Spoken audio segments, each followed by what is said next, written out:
Watch the whole video to find all the hidden anime girls. What's a harsh truth you have for the opposite sex? Do not wait until I'm in bed and ready for sleep before starting an emotionally intense conversation. It will not go well. Edit. Yes, I intentionally left the genders out. This applies to both. Neither side has a monopoly on this. I suppose it should be a harsh truth for your partner. But it's a harsh truth because it's such a bad thing to do. The person trying to sleep will usually say something nasty and mean because they are not really awake and because they are being trapped and pounced on when they are the most vulnerable. Seriously, people, don't do this. It's destructive to your relationship and to you. If you're constantly going to play hard to get, we are eventually going to give up. If you're a good looking man/woman, people will always treat you better and life probably seems easy. Having a shitty attitude toward women, then turning around and bitching about how you can't get into a relationship is not charming at all. Girls, you aren't a princess any more than I'm a prince. I understand if you say it as a joke, but not when you actually believe it. You don't have to pretend to be a princess to be treated like one. There are plenty of people out there willing to treat you like a human being that deserves respect and will do nice things for you. This also goes both ways. My wife brought home a book once for like an 40-50 lit class that summed up everything wrong with almost every relationship I've had and half I've seen. I don't remember the name of the book, but it's about a young black woman post-Civil War and her personal and sexual awakening. She married a successful man she wasn't into because they made a handsome couple. Her mom drops by. I'll paraphrase in the style of the author. Mom, why's you sittin' while your water ain't drawn and your stove wood ain't cut? Katie, oh, mama, Eugene treats me so good, I hardly have to lift a finger around here. He comes home from the store and he'll cut the wood and haul the water, and sometimes he even do the cooking. Mom, and does you love him good at night? Katie shrugs. Mom, long pause, you is the dumbest child God ever give me to raise. Katie, why? What do you mean, mama? Mom, that man should be kissing your mouth and he kissing your foot. And a man stay down and kiss your foot long enough, you can't help but look down on him. But come someday, he gonna look up and see you looking down on him and you ain't never gonna have another happy day. Girls, you are someone's reason to masturbate, whether you like it or not. Private messaging me pictures of you naked will not make me like you. Edit. Wow, lot of guys have a dick pic ready for comments like this. A lot of guys have lower physical standards for a casual hookup than they do for a relationship. There are women I know who would alter their dating behaviors drastically if they understood this. Edit. Lots of people are asking how they would alter their behavior. They wouldn't hook up with guys in hopes of getting into a relationship with them. It's easier to get attention from guys if you not so subtly put sex on the table, but the fallacy is that this attention necessarily indicates possible interest in a relationship. I'm not saying that putting out too early turns guys off, just that statistically, more guys will want to have sex with you than want to date you seriously. So if a one night stand is going to leave you feeling burned, you should wait a few dates. Just cause you make him hard doesn't mean you're all that special. A guy can get hard from, as I've heard someone on this site say, a stiff breeze and eye contact. Alcohol does not inhibit your ability to give consent. It inhibits your ability to make good decisions. Getting drunk, ducking some guy, and then regretting it later is not rape. I'm a single dad. Single moms, don't say my kid is my world. Constant 1 to 3 word responses are a huge turn off. Ask us questions. Also, yes, it makes your ass look good, but don't wear those leggings pant things 24/7. If you're a dude who is in love with a female friend, there's a good chance they probably already know and really don't want you to ever tell them. Edit. I say that they don't want you to tell them because there's a good chance they really care about you and value your friendship, as you/Scrivener Sarah said, and they are afraid that if you are to express your feelings and they don't reciprocate, they might lose their relationship with you, which is something they probably value. Granted, there are shitty people out there, but I like to think this is the main reason for them not wanting you to tell them. Edit 2. I never said not to tell them. I just said in the case where the woman doesn't reciprocate, which is probably like 75% of the time, she dreads you telling her.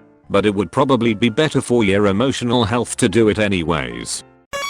Edit 3. You/DangerDamage also brought up the good point that this is really in the case of long-time friends. If it's a relatively new friendship, there's a lot less to lose than a friendship that has been strong/around for a while.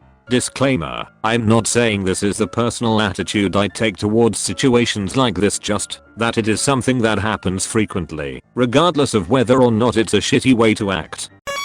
There's a lot of things we don't understand about you and need to have explained to us. Please don't assume we should already know them from being alive. Sorry ladies, but I'm taken. I'm not always going to know when to make the next move. Why can't you do it if you know, since I don't? Moreover, I'm extremely patient. I can wait for you to be ready. But when you say you're ready, please be ducking ready. I seriously want to go minigolfing with you. Don't toy with me like that. Edit. Holy shit, I was not expecting this kind of response. I mostly meant the minigolf thing as cute as a sort of joke type thing, to detract from the seriousness of the above line. I mean, I love minigolf, and it's something I wanna do with her. But really this isn't supposed to be sad, or invoke any actual emotion. Everything's cool. Trust me. Negging is kind of obvious. I can't fix your insecurities. Only you can do that. Would work for either sex, to be honest. If you are not a hot girl, you can't just bail on your life and set up shop in someone else's. Edit. This is a quote from Rick and Morty episode 1. We are not equal in every way, we are meant to complement each other's weaknesses. This does not make me think I'm better than you, just different. Edit 2. Lol, calm down people, we are saying the same thing, cool it with the semantics. If you want surprise fun time, take your showers regularly. Edit. I love how my top 2 comments are about period cramps and personal hygiene. Your ex doesn't want to get back together. Apologize with sincerity and without caveats. An I'm sorry but is not an apology. Ladies, 99% guys aren't like the guys in the movies. We aren't great at picking up subtle cues. We probably aren't going to go stand by a lake and look out while we build up the courage to race to the airport and stop your flight or object to your wedding and take you away to a power ballad. We get drunk and bitch to our friends and play video games. We miss you, but this isn't The Notebook or a rom-com. If you do online dating and you're very overweight and you skillfully hide that fact in your photos, you're setting yourself up for disappointment and awkwardness. Ask a friend who's good with a camera to take a photo of you where you look good, but also like yourself. Of course that goes for both sexes. Don't misrepresent yourself. Do you really want your date to think that's not even close to what I saw in those photos? Edit. Yes, Mr. N. Not everyone who does online dating is overweight. Also, in case that wasn't obvious, being overweight doesn't mean nobody will like you. But you definitely only want to attract those who like that, or don't mind. Edit 2. We should generalize this to present yourself well to the people who would be into you. Don't lie to those who are looking for someone else. It's not limited to women or weight, and it has nothing to do with whether being overweight is sexy or not. Being nice isn't good enough. People are supposed to be nice. I shouldn't be able to smell you before I see you. Whether this is perfume, axe, whatever the duck, or straight up stank. Tone it down, or take a good bath. Especially if you work in an office. Ladies, trying to act cutesy and flirty isn't going to get me to give you a discount on your items. It wouldn't work, even if I wasn't gay. You don't want to come to the golf course with me and my friends. You will not have fun, and it's likened to me going shopping with you and your girlfriends. Don't be that girl who brings her boyfriend/husband to spa day, and I won't be that guy who brings his girlfriend/wife on the golf course. Edit. A lot of people, mainly guys, say that they would love a spa day. I too indulge in a nice, relaxing day of massages and foot rubs. It's relaxing, and I've found the best time and place to do it is in Vegas. I recommend Caesar's Palace Quay Bath for those interested.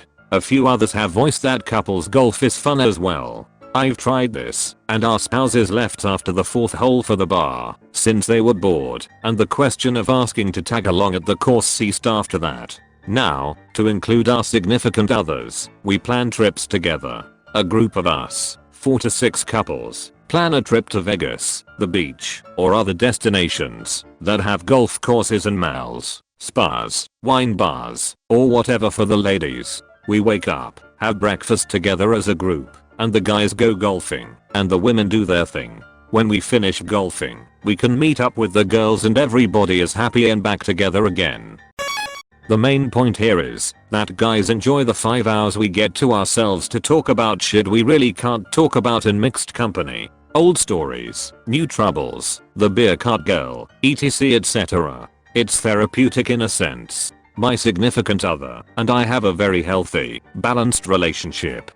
We have many activities that we do together on a regular basis, but we both understand the importance of having our time. If she wants to have the girls over to watch The Bachelor and drink skinny bitch wine and marvel at the dude's abs and borders with her girlfriends, then so be it. I'll call up a buddy and ask if he wants to go to a bar and watch the game or games. I was merely using golf as an example in a broader topic of guy time and girl time. Oh, and for those of you who think I'm being misogynistic, please stop.